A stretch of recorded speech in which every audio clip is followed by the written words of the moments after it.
Hello everyone, and it is the game you've all been waiting for. It is round 3 of the Sinquefield Cup, and it is Magnus Carlsen versus Hans Moke. Chess speaks for itself. Niemann, it's a beautiful game. I'm not gonna spoil anything because most of you probably already know the end result, but let's just enjoy the game because there is so much to enjoy in this game that, I don't know, I'm afraid that the video might even be too long, but I will try to contain myself. So let's dive straight into it. Magnus has the white pieces and he opens with d4. We have knight to f6, c4, e6, knight to c3, and bishop to b4. Hans accepts and goes for the Nimzo-Indian defense. And now you could treat the Nimzo-Indian in many different ways. We've discussed queen c2, we've discussed queen to e3, knight to f3 is possible, f3, the Moke variation, the instant a3, so bishop to g5. These are all very popular moves, but Magnus goes for g3. It's a rare move, but it has been played on the top level. Caruana played it against Wesley So and Karyakin. Also, Mamedyarov played it against Karyakin. So it's not, unthinkable to try something like this. And it's also a very nice attempt at a surprise against someone who is definitely fighting for glory and to reach 2700. As you guys know, Magnus is trying to reach 2900, whereas Hans is trying to get 2700 for the first time. And if he beats Magnus here with the black pieces, he will reach that 2700 live rating. So here we have castles, continuing in the classical way. These are all very standard Nimzo-Indian moves. So bishop to g2, we have d5 and a3 now. Checking if maybe Hans wants to go back or does he want to capture on c3. Hans captures. This is the best way to do this. B captures, and now D captures on c4. We have knight to f3 by Magnus and c5. Again, everything played to absolute perfection. We have castles now by Magnus, and now there are some games that reach this position, but in none of them c captures on d4 was played, which is a new move, and in fact the top move recommended by the engine. So in terms of surprising Hans, it didn't go all that well, and it is now already, as of move 9, that we have a completely new game. So okay, queen captures on d4, Magnus offers a queen trade, and now you could go for the trade, for example, queen captures, knight captures, and then try something like knight to d5, you go after the c3 pawn, sort of force a trade here, let's say bishop captures, e captures, and the game continues. But Hans feels that he can do better. He goes knight to c6, he wants to force a trade on d8, so he gets a rook into the game right away, but this also means that Magnus can now reclaim his pawn. In the other variation, Hans would keep the extra pawn, but Magnus would have all the usual, perks of gambiting a pawn here.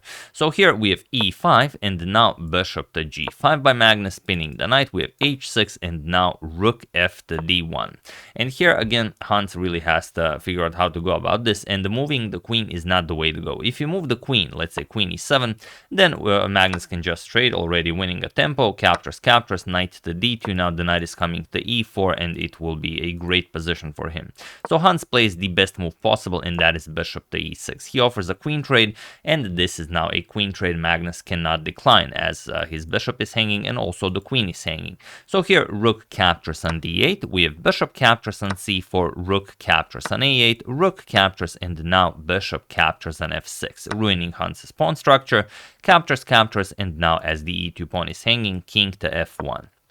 And now, if you count the pawns, Magnus has 6 pawns and Hans has 6 pawns. However, Magnus has 3 pawn islands and Hans also has 3 pawn islands, but the h6 pawn, it's very hard to reach, whereas the c3 and a3 pawns are a bit easier to reach, and it's very easy to organize an attack against the c pawn. So here we have rook to d8, and this is the way to go. If you go rook to c8, you want to go after the pawn right away, then Magnus can play knight to d2, attack the bishop, and once the bishop moves, start pushing the pawn. So this way, rook to d8 prevents knight to d2, and now Magnus plays king e1, knight to a5 now, and rook to d1, offering a rook trade, and only now rook to c8, now piling up on the c3 pawn. So knight d2, chasing away the bishop, and the bishop to e6. And now there's really no good way to defend the c3 pawn. If you try something like rook to c1, it doesn't really do all that much. You can never push the pawn to c4. It's defended 3 times, and it's just a very, very passive position for Magnus.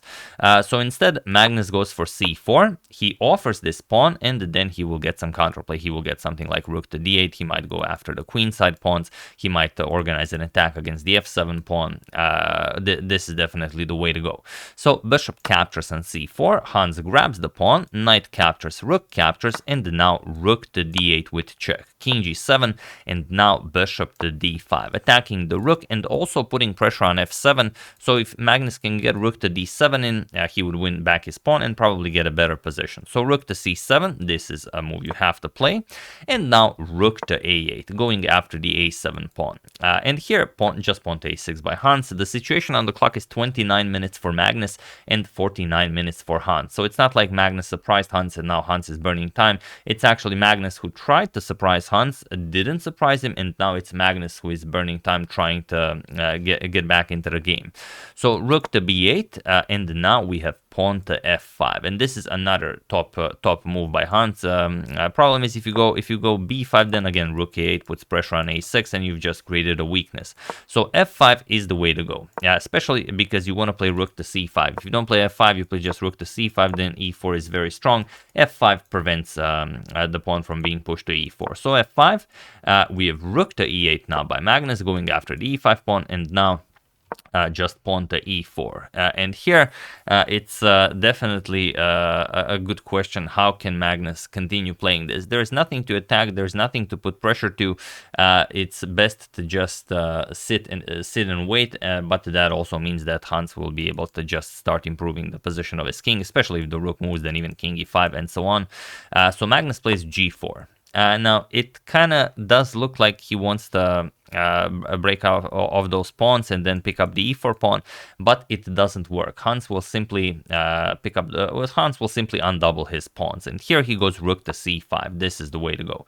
The bishop is attacked, and now Magnus goes back bishop to a2. It's a question whether to just play like this or to go rook to d8, but if you move the rook, then the king just starts marching into the game. So bishop to a2, and now Hans played knight to c4. Now, for those of you who are interested, I've seen some of you were interested in the previous video where I've shown a very, very long Sese supercomputer line that as the position kind of is winning for Hans here, but it's I mean, it's I will show it after I show you the game, because it's too complicated, and it's like science fiction. Of course, nobody would expect anyone to play this. So okay, knight to c4 by Hans. And now comes pawn to a4 as the a3 pawn was attacked. You could also consider just trading here. Bishop captures, rook captures, and then g captures on f5. This is possible, but Hans will always be better here, and Magnus will just have to fight for the draw. Attacks the a3 pawn, for example, rook to b8, b5 now defending the pawn, and after rook to b6, rook captures on a3. And this is, I mean, it looks very ugly. Even if you can save this, it's two connected pass pawns on the queen side. Definitely not something you want to face.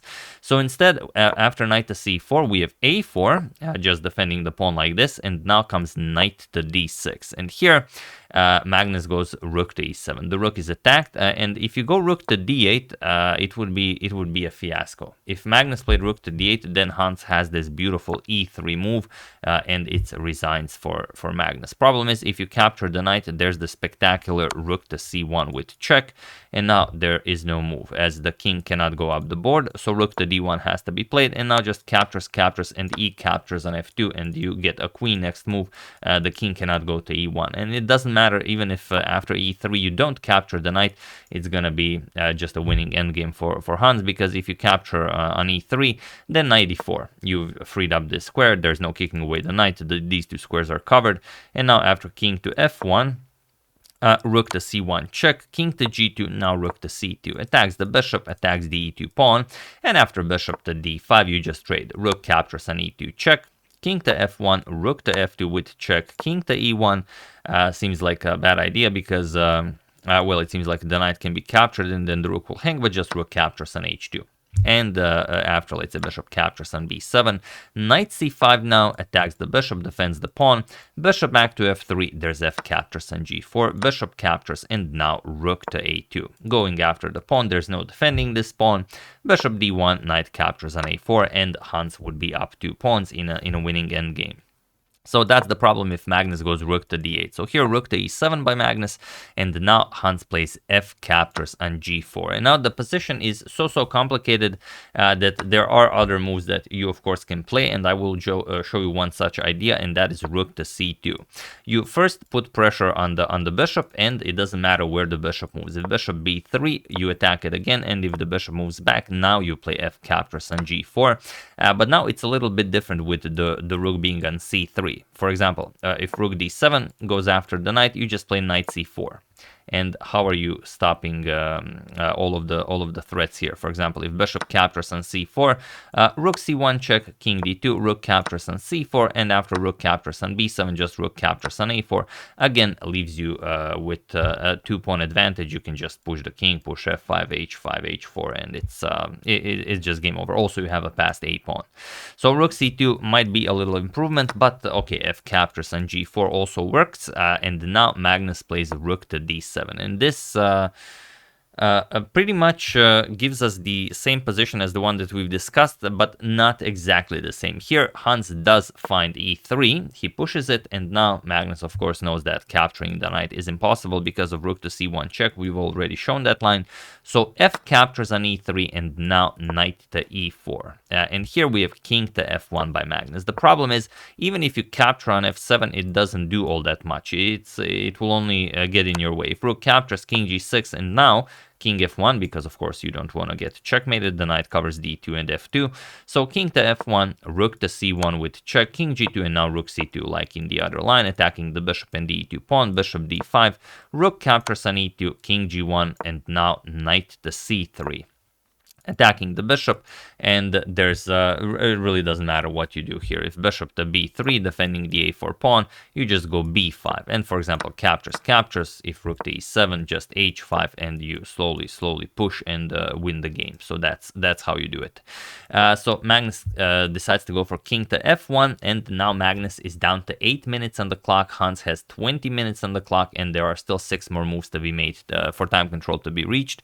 And here we have rook to c1 with check, and here you could also try rook to f5 with check. It's a very nice line, but Hans decided for rook to c1. The difference is here, after king to g2, you play b5. Of course, you save your pawn, and after captures, and rook e7, going after the knight, there's knight to c3 now. Again, attacking the bishop and the pawn here, and once the bishop moves, you just capture it. And now it's a bit safer with the rook on the f-file. Not only are you guarding the f7 pawn, but also you are cutting the king off from going to the center of the board. But Hans deems it unnecessary. He plays rook to c1 check. We have king to g2, and now he just goes rook to c2. He doesn't care about the f7 pawn. And okay, Magnus plays bishop captures on f7. Now comes rook captures on e2 with check, king g1, and now rook to e1 with check, king g2, rook to e2 with check, king g1, and now king to f6, getting out of this nasty discovery square, and now bishop to d5 by Magnus, attacking the knight. And here, situation on the clock is 5 minutes for Magnus, 10 minutes for Hans. Hans plays a rook to d2. And it's definitely the way to go. Of course, now the knight cannot be captured because the rook hangs. So Magnus just goes rook f7 check, king g6, and now it seems like Magnus can play rook to d7 because it sets up a discovery. The king is now on a light square, and then bishop to f7 check would mean that maybe you can win the rook. The problem is you have to play rook to e7 here. Rook to e7 here, and it's well, Hans would still push, but probably Magnus can draw this. You either trade here with captures, or you don't. If you play knight to g5, there's bishop to g2, and you can never reach the h2 pawn. Even if this check, you don't have access to the h2 pawn. This is all very complicated stuff with little time on the clock. So Magnus played rook to d7, and now Hans finds a brilliancy, and that is knight to g5. A move that should not be possible, as like we've said, bishop f7 check picks up the rook, but that's just the thing. No, it doesn't. I will just show you what happens if you don't play bishop to f7. Let's say Magnus tries king f1 for some reason. There's knight f3 always, and then after bishop e4 check, king to h5, the rook is always defended, so you don't have to worry about that. And if rook captures on b7, you're going to play knight captures on h2 with check, king g1, now king h4, and this is of course now winning for Hans. If rook to b1, you're just going to play king to g3, and there's no winning, saving this. Knight to f3 check is coming, and that's it. So Magnus has to go for it. He plays bishop to f7 check, but now just king to f5. And also king to f6 makes a bit more sense as it keeps attacking the bishop, but Hans shows that he can play it any way he wants and that the position is still winning for him. Now the problem is if Magnus grabs the rook, just knight to f3 with check, king g2, and now knight captures on d2, again leaves Hans with a winning position. Which is kind of what happened in the game. So here Magnus plays a5. Sort of the idea why maybe king to f6 is a bit more precise. It would keep attacking Carlsen's bishop, so Magnus would not have this a5 move to paralyze Hans's queen side, as now Magnus can paralyze 2 pawns with his 1 pawn. But still, the pawn is on a dark square. Magnus has a light square bishop. It's going to be very easy for Hans to gobble it up. So king to e5, and this is the only move that wins. If you allow bishop d5 to go after b7, after a6, then Magnus is back in the game. So king e5, only move, king to g3, and now knight to f1 with check. Saying, okay, if you capture on g4, I'm just going to capture on h2 with check. We can even show it, captures, king h5, knight f1, and now after king captures, just knight captures on e3, and like we said, the pawn is on a dark square, the bishop cannot reach the b7 pawn. It's going to be very easy to just gobble up this pawn. No problems there. So after knight f1, check, we have king to f2 by Magnus. Now comes knight captures on h2, and Magnus here is seemingly without a move, but he finds one. He finds e4, which is very nice. You are saying, I'm playing bishop to d5 on the next move, and I'm going after the queenside pawns, and if you capture this, then I have bishop to e6. The king on e5 also prevented bishop to e6, as this is also the way to go after the pawn. So the pawn kind of has to be captured. So king captures, now comes bishop to e6, and now king to f4.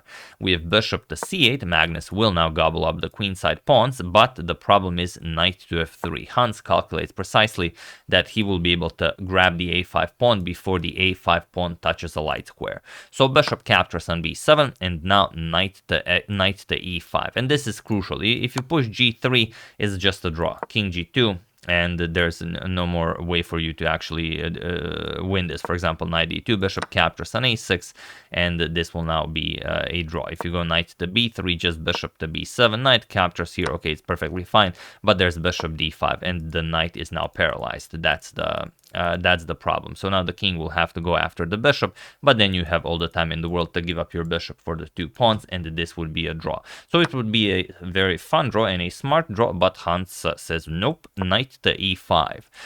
Bishop captures on a6, now comes knight to c6, the pawn is still on a dark square, the bishop is blocking it, so Hans is winning this pawn. Bishop b7, knight captures on a5, bishop to d5, Magnus traps the knight, but it doesn't matter, pawn to h5.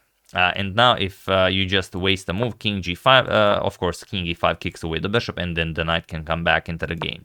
So bishop back to f7 goes after the pawn, h4, and now bishop to d5, and it was in this position after playing bishop to d5 is that Magnus Carlsen resigned the game without even waiting for a response from Hans, as there really is nothing more to be done here. So we've covered quite a few lines, and for those of you who are maybe new to chess, might be interested in how do you actually win this. Well, of course, you just push pawns, but there are still some things you have to be considerate of. For example, king e5, we first have to kick away the bishop to get our knight into the game. Bishop g2, and now, of course, we activate the knight. Let's say knight b3, king e3. Now you just bring the knight very close to the passed pawns. King f2, king f4. Now we have king to g1 and knight to f3 with check. Of course, if white trades, then it's completely winning. So king f2, h3, bishop to h1, and now g3 with check, king f1, and now not g2. I know most of you know this, but if you play g2 check, you do win the bishop, but also you lose all of your pawns, and now it's a draw by insufficient material. So after king f1, you would have to go king e3, you would have to spend a few more moves, and now a beautiful, beautiful zugzwang. There is no move white can make. The king has no squares, the bishop cannot move, and that's pretty much it. You could try being smart with something like bishop g2, but it's still fine. You can just capture, and it seems like you can almost grab it, but not really. King f4, king f1, king g4. Now you want to get your king all the way there.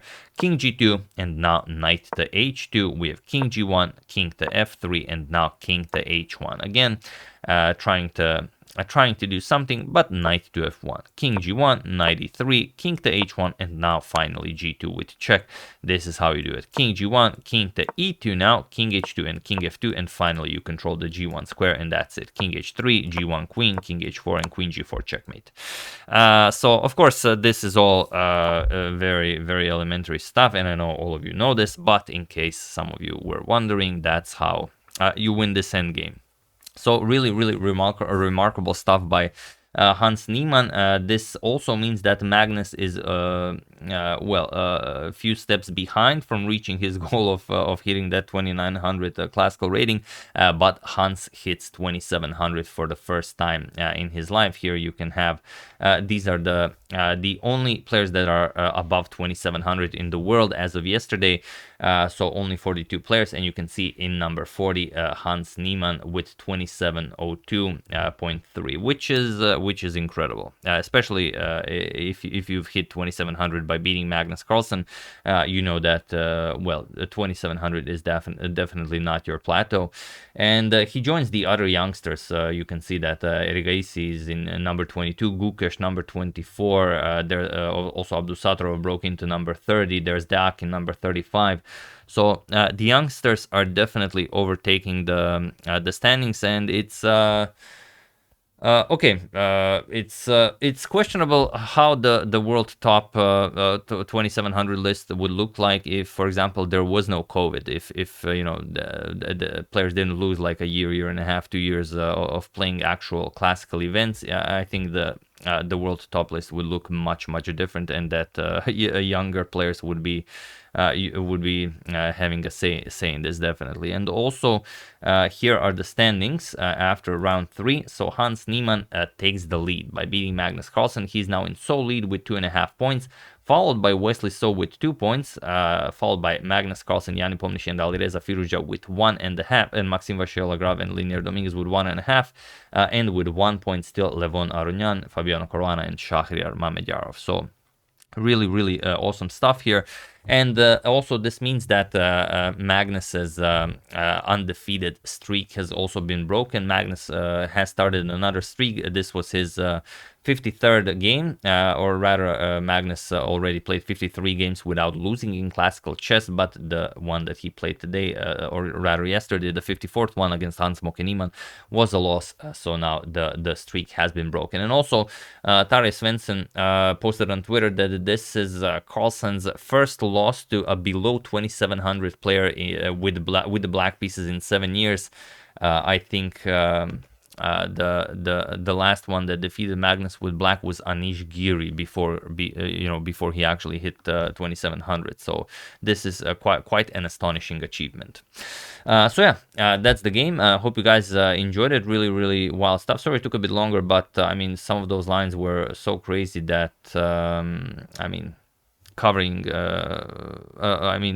them was definitely not an easy task. And now for those of you who are interested in the crazy supercomputer line that I've mentioned, I'm just going to briefly go over it here. After bishop to a2, Hans, where he played knight to c4, f captures, and g4 is the immediate winning line according to Sese. The reason Hans didn't do this is, of course, now rook captures on e4 is possible, but it doesn't matter. Rook captures on e4, pawn to f5 now.